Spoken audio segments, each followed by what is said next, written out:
creativity of Vuitton that makes something very special. Mm-hmm. If you take the example of Yayoi Kusama, because you mentioned her, Marc Jacobs, our artistic director, visited Japan in 2006, met Yayoi. They had a long discussion about creativity, and when he left her studio, she offered him a Louis Vuitton bag in monogram where she had painted dots, because she's obsessed by dots. I happen to be wearing dots today. You know, so thank you for celebrating dots. And from that time, you know, Marc came back to Paris, showed me the bag, and said, you know, one day we should do something with Yayoi. And it happens that last year we learned that several institutions in the world, the Thyssen Museum in Madrid, the Pompidou Museum in France, the Tate Modern in London, the Whitney Museum in New York, were celebrating Yayoi. And we decided to create this collaboration, which has been absolutely incredible. In our stores, in Union Square here, like all the stores, we have windows around the theme of Yayoi. But if you have very well noticed, there's not even one product. Because when we work with an artist, we respect so much the artist that we have decided not to put products in the window. Oh, okay. Which is somehow daring for, you know, a brand or a retailer. But we think that's the sincerity we owe to the collaboration with artists. Now, we have the World Series on the heel of the Olympics, which was a fantastic event. Both Americans and Chinese did very well. Congratulations. Thank you. The French did not too bad, you must admit. Well, I was focusing more on those two countries. So for the people who are still kind of savoring the world-class sportsmanship, what aspect of Louis Vuitton Cup are you the most proud of sponsoring in terms of input, in terms of sportsmanship? You know, beyond the sport, I think it's very important to understand that it's the oldest sport trophy in the world. And that makes it already like that by itself a very unique event. And if you consider that, unfortunately, money is playing a bigger and bigger role in many sports today. You unfortunately find some people who choose the event to which they participate according to the value of the prize. Here it's totally the contrary. The people who start a challenge, do that for the fame, do that for the history, to put their name one day in again what is the most prestigious trophy in the world. You don't get any money if you win the cup. You just put your name on the Hall of Fame, and that's why we are so proud to be associated. So from here, you mentioned this is gateway towards China.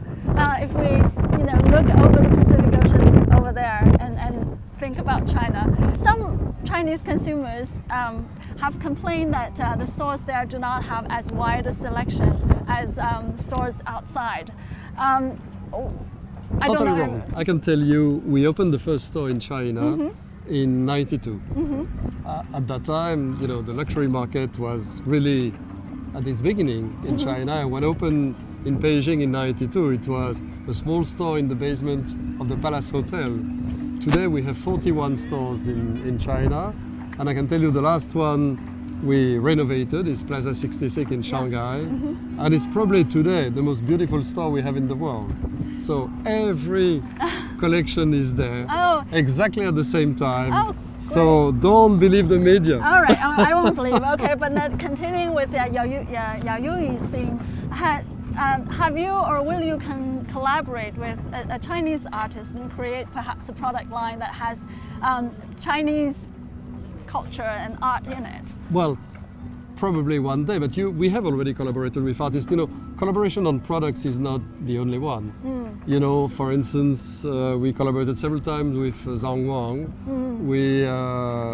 We installed in Hong Kong and then moved to Taipei one of his beautiful stones. We sponsored his installation about the Big Bang, where he burst out a 6-ton stone, and we installed this installation in the National Museum of Beijing, on Tiananmen Square. So we collaborated with many other Chinese artists, sometimes for windows, for exhibitions. So one day probably on products, but we never consider an artist because of its nationality. We consider an artist because at one point his art, his sensibility fits our requirements. And of course, we are very keen on, Chinese art. I'm personally a big collector of contemporary Chinese art. Oh, okay. Is the Louis Vuitton Cup corner also in the stores there? Do you know? Yeah, we decided to make a special room here in San Francisco because to celebrate. But all over the next few months, first the Louis Vuitton Cup line is located in several stores in the world, and we are going to install rooms or corners like that in several stores, including in China. So they can get a piece of sailing as well there. Definitely, and sailing is really improving very quickly in China. I remember when the Olympics were happening, in China, Qingdao was the place for all the sailing events. I remember visiting Qingdao many years ago and being told here there will be a marina in the future. And in fact, Qingdao today is very different. If you look at places like Sanya, you have big marinas. So I think the Chinese are rediscovering our seafaring sea. tradition. Yes. Some people think that the Chinese discovered America. I would consider that to be at least partially true. But, you had a great admiral, you had a great fleet. Yeah. So there's a big tradition of sea in the Chinese world, and it's quite logical that with the enrichment of the country, a lot of people are now discovering and buy themselves boats and love the sea. So I'm sure that sailing for leisure and for sport will be more and more popular in China. And now you start to have, as in many other sports, great sportive. Yes. Some nice results in the Olympics. Jia won the gold So medal. Yes. I'm sure that sailing will become more and more popular. And you see yourself or Louis Vuitton playing a role in helping people know more about the sport. Of course.